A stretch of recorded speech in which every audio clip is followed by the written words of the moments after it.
ഭാരതത്തിൻ്റെ രാഷ്ട്ര നിർമ്മാണത്തിന് സ്ത്രീകളുടെ പങ്ക് വളരെയധികം പ്രധാനമാണ് എന്ന് നമ്മുടെ ആദരണീയനായ പ്രധാനമന്ത്രി ശ്രീ നരേന്ദ്രമോദിജി അദ്ദേഹം 2014 മുതൽ പറയുന്നതാണ്. അദ്ദേഹത്തിൻ്റെ സഹോദരിമാർക്ക് അർഹമായ പരിഗണന എല്ലാ രംഗത്തും കിട്ടണം. അതിലേറ്റവും കൂടുതൽ രാഷ്ട്ര നിർമ്മാണത്തിൽ, നിയമനിർമ്മാണത്തിൽ നല്ലൊരു പങ്ക് വേണം എന്ന ഒരു ആഗ്രഹത്തിൻ്റെ അടിസ്ഥാനത്തിലാണ് ഈ ഒരു നാരി ശക്തി വന്ദൻ അധിനിയം എന്ന് പറയുന്ന ഒരു നിയമ ഭേദഗതി ഭരണഘടനയിൽ കൊണ്ടുവരണം എന്ന ആവശ്യവുമായിട്ട് വന്നത്. അതിപ്പോൾ അതിൻ്റെ എല്ലാ തലങ്ങളിലുമുള്ള ബില്ല്, അതിൻ്റെ രൂപം അതിൻ്റെ ഏകദേശം ശരിയായി. അതിന് 16-ാം തീയതി അത് അവതരിപ്പിക്കുകയാണ് പാർലമെൻറ്റിൽ. അതിന് മുമ്പായിട്ട് എല്ലാ രാഷ്ട്രീയ കക്ഷികളുടെയും പിന്തുണ, ജനങ്ങളുടെ എല്ലാവരുടെയും പിന്തുണ ഇതിനായിട്ട് ആവശ്യമുണ്ട്.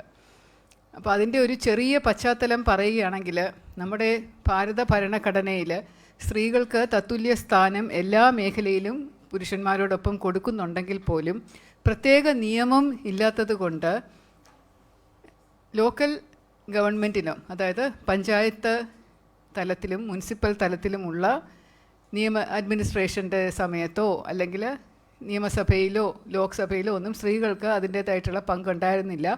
രാഷ്ട്രീയ രംഗം നോക്കിക്കഴിഞ്ഞാൽ പോലും സ്ത്രീകൾക്ക് ഒരു ടിക്കറ്റ് കിട്ടുന്നതും ഇലക്ഷന് നിൽക്കുന്നതുമൊക്കെ വളരെ അപൂർവമായിട്ടുണ്ടായിരുന്നു പണ്ട്.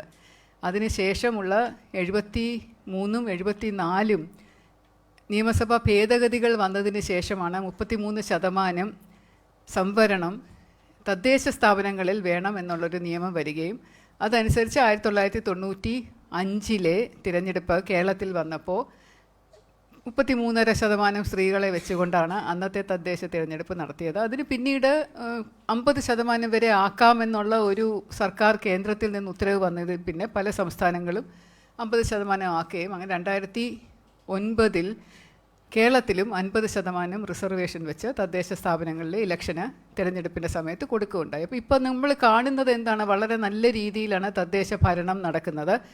ഒരു റൊട്ടേഷൻ അനുസരിച്ച് എല്ലാ തിരഞ്ഞെടുപ്പ് വരുമ്പോഴും മാറി മാറി ചില സീറ്റുകൾ സ്ത്രീ സംവരണ സീറ്റായിട്ട് നിശ്ചയിച്ചുകൊണ്ടും മേയറുടെയും ഡെപ്യൂട്ടി മേയറുടെയും പഞ്ചായത്ത് പ്രസിഡൻറ്റിൻ്റെയും ഡെപ്യൂട്ടി പ്രസിഡൻറ്റിൻ്റെയും ഒക്കെ സ്ഥാനങ്ങൾ വനിതകൾക്ക് നൽകിക്കൊണ്ടുമൊക്കെ ഇത് വളരെ നല്ല രീതിയിൽ പ്രവർത്തിച്ചു വരുന്നതായിട്ട് കാണാം. സ്ത്രീകളുടെ ഉന്നമനം വളരെ നല്ല രീതിയിൽ അവരുടെ ശബ്ദം ഇതുപോലെ നിയമനിർമ്മാണ മേഖലയിൽ ഉയർന്നു കേൾക്കുന്നുണ്ട്. അപ്പോൾ ഇതേപോലെയുള്ളൊരു മാറ്റം ലോക്സഭയിലും രാജ്യസഭയിലും അതുപോലെ നിയമസഭയിലും കൂടെ ഉണ്ടാവണം എന്നുള്ള ഉദ്ദേശത്തിലാണ് ഈ ഒരു ബില്ല് 128-ാം നിയമ ഭേദഗതി ബില്ല് എന്ന് പറഞ്ഞൊരു ബില്ല് അവതരിപ്പിച്ച് കൊണ്ടുവന്നിരിക്കുന്നത്. ഇത് 106-ാം അമെൻമെൻ്റായിട്ട് മാറും. നമ്മുടെ നിയമം ആയിക്കഴിഞ്ഞാൽ ഭാരത ഭരണഘടനയുടെ 106-ാം ഭരണ ഭേദഗതിയായിട്ട് മാറും. 33% സ്ത്രീ സംവരണം നിയമസഭകളിലും ലോക്സഭകളിലും ഉണ്ടാവണം എന്നുള്ള ഒരു കാര്യം വരും. അപ്പോൾ ഇത് വന്നു കഴിഞ്ഞാൽ 2029-ൽ നടക്കുന്ന തിരഞ്ഞെടുപ്പിൽ തീർച്ചയായിട്ടും ഇത് പ്രതിഫലിച്ച് കാണുകയും 2029-ന് ശേഷം സ്ത്രീകളുടെ പ്രാതിനിധ്യം ലോക്സഭയിലും നിയമസഭയിലും ഒക്കെ കൂടുതലായിട്ട് വരികയൊക്കെ ചെയ്യുന്ന ഒരു സാഹചര്യത്തിൽ തീർച്ചയായിട്ടും അത് എല്ലാവർക്കും ഗുണകരമായിട്ട് ഭവിക്കും. അപ്പോൾ ഇതിനൊരു സർവകക്ഷി പിന്തുണ വേണം.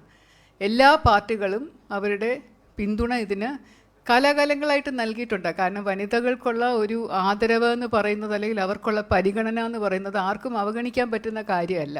സ്ത്രീകളെ എവിടെ മാനിക്കുന്നു അവിടെ മാത്രമേ സമൂഹം ആദരിക്കപ്പെടുന്നുള്ളൂ, നമ്മുടെ സമൂഹം മെച്ചപ്പെടുന്നുള്ളൂ എന്നുള്ള ഒരു തത്വത്തിൻ്റെ അധിഷ്ഠിതമായിട്ട് എല്ലാ പാർട്ടികളും എല്ലാ വിവിധ കക്ഷി രാഷ്ട്രീയങ്ങളും എല്ലാം ഒരുപോലെ അംഗീകരിച്ച കാര്യമാണ് 33%, പിന്നീട് 50% സ്ത്രീ സംവരണം തദ്ദേശ സ്ഥാപനങ്ങളിൽ. അപ്പോൾ അത് കേന്ദ്രത്തിലും കൂടെ വരുന്നതിൽ 33% ആ ഒരു നിയമം പാസ്സാക്കുന്നതിന് എല്ലാ പാർട്ടികളുടെയും രാഷ്ട്രീയ പാർട്ടികളുടെയും എല്ലാ സമുദായത്തിൻ്റെയും എല്ലാ വിഭാഗം ജനങ്ങളുടെയും പിന്തുണ ചോദിച്ചുകൊണ്ടുള്ള ഒരു പത്രസമ്മേളനമാണ് ഇവിടെ നടത്തുന്നത്.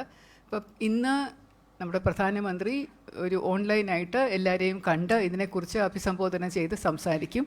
അതോടൊപ്പം അദ്ദേഹം പറയും എന്തൊക്കെ വിവിധ പദ്ധതികളാണ് സ്ത്രീകൾക്ക് വേണ്ടിയും പെൺകുട്ടികൾക്ക് വേണ്ടിയും ഒക്കെ ഭാരതത്തിൽ ഇപ്പോൾ നടപ്പിലാക്കിക്കൊണ്ടിരിക്കുന്നത്. കഴിഞ്ഞ 12 വർഷമായിട്ട് വളരെയധികം കാര്യങ്ങൾ സ്ത്രീകൾക്ക് വേണ്ടിയിട്ടും കുട്ടികൾക്ക് വേണ്ടിയിട്ടും ഗർഭിണികളായിട്ടുള്ള സ്ത്രീകൾക്ക് വേണ്ടിയിട്ട് സ്ത്രീകളുടെ സ്വയം പര്യാപ്തതയ്ക്കായിട്ട് അവരുടെ സാമ്പത്തിക ഭദ്രതയ്ക്ക് വേണ്ടിയിട്ട് അവരുടെ സ്ത്രീകൾക്ക് ആദരപൂർവ്വം അവർക്ക് ജീവിക്കാൻ, അവർക്ക് ബഹുമാനപൂർവ്വം, അവർക്ക് അഭിമാനത്തോടു കൂടി സമൂഹത്തിൽ ജീവിക്കാൻ പറ്റുന്ന രീതിയിലുള്ള ഒരു തൊഴിൽ, അവരുടെ വികസനം എന്നിവയെല്ലാം ലക്ഷ്യമാക്കിക്കൊണ്ടുള്ള നിരവധി പദ്ധതികൾ നരേന്ദ്രമോദിജി ഇതിനോടകം, സർക്കാരും ഒക്കെ ഇതിനോടകം തന്നെ നിയമമാക്കിയിട്ടുണ്ട്.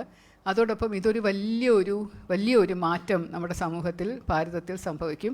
മറ്റ് പല വികസിത രാജ്യങ്ങളെ അപേക്ഷിച്ച് ഭാരതത്തിൽ ഇത് 14% എന്ന് പറയുന്നത് കുറവായതുകൊണ്ട് അതൊരു 33% ആക്കിക്കഴിഞ്ഞാൽ ലോകരാഷ്ട്രങ്ങളുടെ പട്ടികയിൽ നമുക്കും ഇടം പിടിക്കാൻ സാധിക്കും. കാരണം വികസിത രാജ്യങ്ങളായിട്ടുള്ള അമേരിക്ക, UK, സ്വീഡൻ പോലെയുള്ള സ്ഥലങ്ങളിൽ ഏകദേശം 45-46% സ്ത്രീകൾ സഭകളിൽ വരുന്നുണ്ട്. അപ്പോൾ ഇത് 15 വർഷത്തേക്ക് ഇങ്ങനെ ഒരു ബില്ല് നിയമത്തിൽ കൊണ്ടുവന്ന് ആ 15 വർഷത്തിന് ശേഷം പിന്നെ അത് ഓട്ടോമാറ്റിക്കായിട്ട് അത് ഇല്ലാതാവും. അപ്പോൾ അങ്ങനെയാണല്ലോ ഒരു സംവരണം എന്ന് പറഞ്ഞു കഴിഞ്ഞാൽ കുറച്ച് നാളത്തേക്ക് ഒരു സംവരണം കിട്ടും. അതിനുശേഷം അത് നിലവിലായി കഴിഞ്ഞാൽ പിന്നെ അത് തുറന്നായിട്ട് എല്ലാവർക്കും ഒരുപോലെ ആക്കി മാറ്റും. അപ്പോൾ സംവരണത്തിൻ്റെ ആവശ്യം തന്നെ സ്ത്രീകൾക്ക് ഇതുപോലെ ഒരു അവസരം കിട്ടുന്നില്ല എന്നതുകൊണ്ട് തന്നെയാണ്.